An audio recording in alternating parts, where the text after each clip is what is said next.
Bonjour à tous, c'est bien sur ma chaîne YouTube. Aujourd'hui, nous allons réaliser ensemble une recette japonaise, le poulet teriyaki.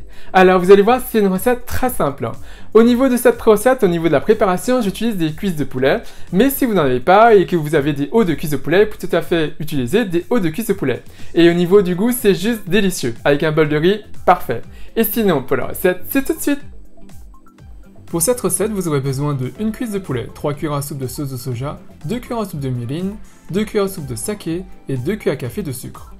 Donc tout d'abord, prenez un bol et on va s'occuper de la sauce. On y verse le mirin, la sauce de soja, le saké et le sucre. Et on mélange tout et on va dissoudre le sucre. Maintenant, on va désosser notre cuisse de poulet. Prenez la cuisse. Alors, on a 2 parties osseuses et une jointure. Je ne suis pas professionnel, mais voilà comment je procède d'habitude. On incise d'abord cette partie, et on va dégager l'os en incisant sur les 2 côtés de l'os.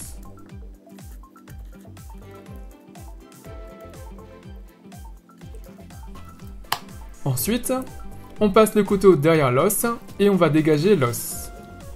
Là, par exemple, on aurait envie d'utiliser le couteau dans l'autre sens pour dégager le bout, mais le risque, c'est de se couper les doigts. Donc non. On passe derrière l'os et on dégage l'extrémité sans se couper. Ensuite, il vous suffit de racler l'os pour en dégager la chair. Et on va faire la même chose de l'autre côté. On incise et on va dégager l'os en incisant sur les 2 côtés de l'os.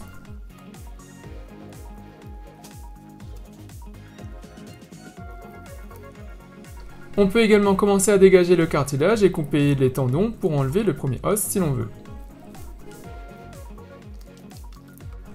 On passe ensuite le couteau derrière l'os. On remonte jusqu'à la pointe et on coupe la peau.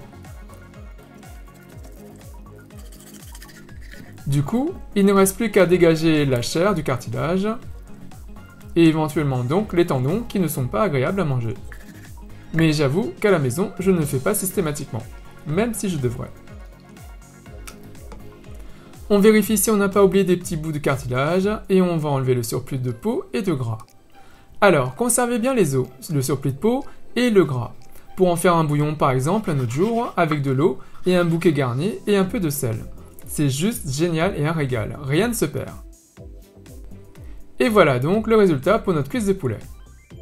Passons à la cuisson. Prenez une poêle et portez le feu un peu plus fort que le feu moyen, mais pas au feu maximum. Pendant qu'elle commence à chauffer, on va y placer notre cuisse de poulet, la peau vers le bas. Et on va attendre que ça grille le bas.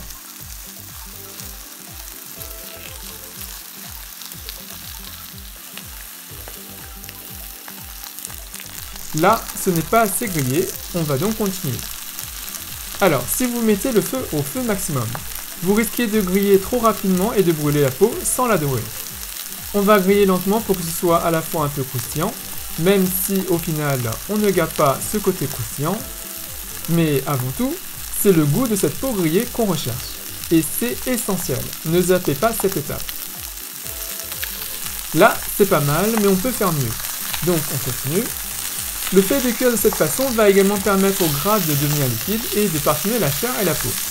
Si vous n'avez pas de four ou si vous ne souhaitez pas utiliser de four pour faire cuire du poulet ou griller le poulet, cette façon est très pratique. Plus vous attendez, plus la peau sera croustillante comme dans un poulet rôti. Et en lanière sur une salade, c'est juste un régal. Là, c'est bon, on retourne la cuisse et on va la recouvrir. Et on va attendre 3 minutes. Ça va permettre de cuire à la chair et de griller également le dessous. Vous comprenez donc pourquoi il ne faut pas mettre le feu au feu maximum, car sinon au bout de 3 minutes, ça sera carbonisé. Au bout de 3 minutes, on découvre, ça sent super bon. On va essuyer le gras, on ne garde pas le gras pour ne pas rendre la sauce huileuse, vous comprendrez après.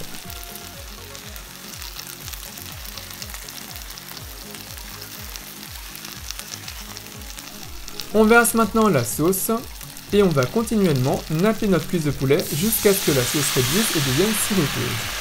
Ça va vous prendre un peu de temps.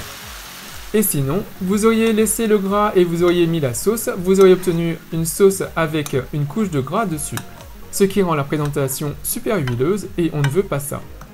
Et sinon, dernière chose, quand vous laissez réduire, n'attendez pas que ce soit super sirupeux avant d'enlever la poêle du feu. Dès que vous sentez et que vous voyez que la sauce s'épaissit, enlevez-la. En fait, la poêle est chaude et la sauce va continuer à réduire. Si elle est déjà super réduite, une fois la poêle enlevée du feu, vous n'aurez plus de sauce car ça sera entièrement évaporé.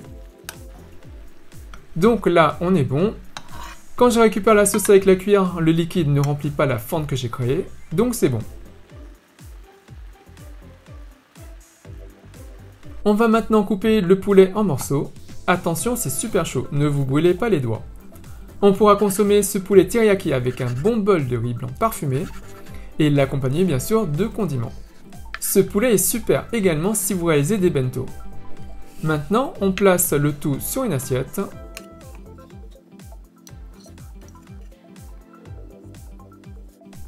On nappe de la sauce qui a continué à réduire. Vous voyez, c'est sirupeux.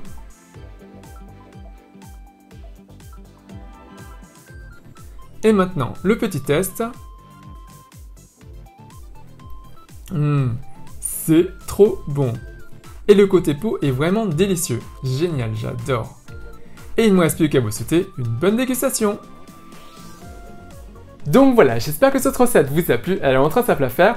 Donc comme vous avez pu le voir, il suffit de pas grand chose pour donner un peu plus de goût à votre poulet et c'est vraiment délicieux. Et bien sûr, comme d'habitude, si vous réalisez cette recette, n'hésitez pas à me laisser un commentaire juste en dessous à me dire ce que vous avez pensé. Et avant de terminer, n'oubliez pas de cliquer sur la cloche pour être notifié de mes prochaines vidéos. Et comme d'habitude, si vous avez apprécié cette recette, si vous avez apprécié cette vidéo, n'hésitez pas à faire un big thumbs up, à liker la vidéo, à la partager autour de vous, à vous abonner à ma chaîne YouTube, à me suivre sur les comptes Twitter, Instagram et Facebook. Et moi je vous dis à très bientôt. Bye!